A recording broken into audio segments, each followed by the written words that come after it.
روزانہ نئے گھر میں روشنی پہنچ رہی تھی اور یہی ان کو تکلیف تھی، یہی ان کو مسئلہ تھا۔ اسی مسئلے پر، اسی پریشانی کی وجہ سے سارا اٹیک، سارا حملہ وہ قرآن پہ کرتے تھے کہ قرآن کی پوزیشن مشکوک بنا دو، قرآن پہ لوگوں کا اعتبار اٹھا دو، قرآن سے لوگوں کا اعتماد ختم کرو تاکہ قرآن کی بات ختم ہو جائے۔ جو قرآن اللہ کی توحید کی بات کرتا ہے وہ ختم ہو جائے، تاکہ ہم کہنے والے بنے کہ اگر اس قرآن میں ہمارے معبودوں کے خلاف بات ہے تو پھر کیا ہے، یہ تو کسی نے گھڑ کے لکھ دی ہے، کسی نے بنا کے لکھ دی ہے۔ اس کی ایک مثال ذرا سمجھ لیجیے آج کے دور میں۔ آج صحابہ دشمن جو طبقہ ہے نا،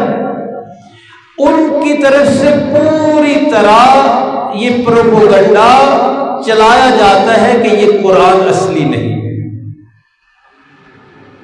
باقاعدہ مجلسوں میں بیان ہوتے ہیں، کتابیں لکھی گئی ہیں، مناظرے ہوتے ہیں۔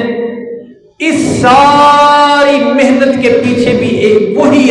وجہ ہے کہ قرآن چونکہ صحابہ کی صداقت، صحابہ کے ایمان، صحابہ کی جنت، صحابہ کے رضوان، یعنی راض اللہ ان سے راضی ہے، یہ ساری باتیں کرتا ہے، بلکہ یہ بھی کہتا ہے کہ وہ آپس میں بھائی تھے، آپس میں لڑتے نہیں تھے۔ یہ سارا پروگرام چونکہ ان کے پروگرام کے خلاف ہے، اس لیے اس کو ختم کرنے کے لیے کیا پروپیگنڈا ہے جی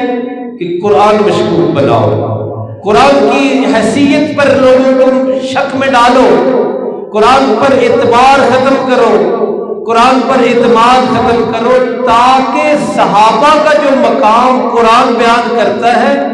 اس کے بارے میں یہ بات قبول کروائی جا سکے کہ خیر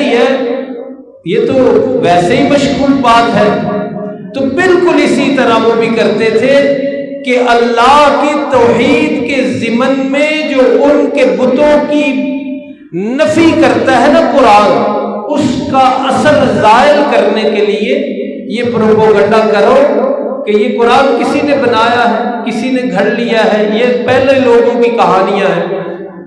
لیکن خود قرآن کہتا ہے کہ ایسی بات نہیں۔ قرآن حکیم تو ہدایت کے لیے آئی ہوئی کتاب ہے، قرآن رہتی دنیا تک لوگوں کے دل منور کرتا رہے گا۔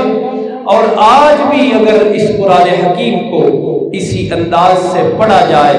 اسی انداز سے سوچا جائے، اسی انداز سے پھیلایا جائے، اسی انداز سے سمجھایا جائے، تو آج اس دنیا میں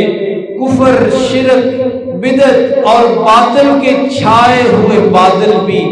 قرآن کے اس طوفان کے ساتھ،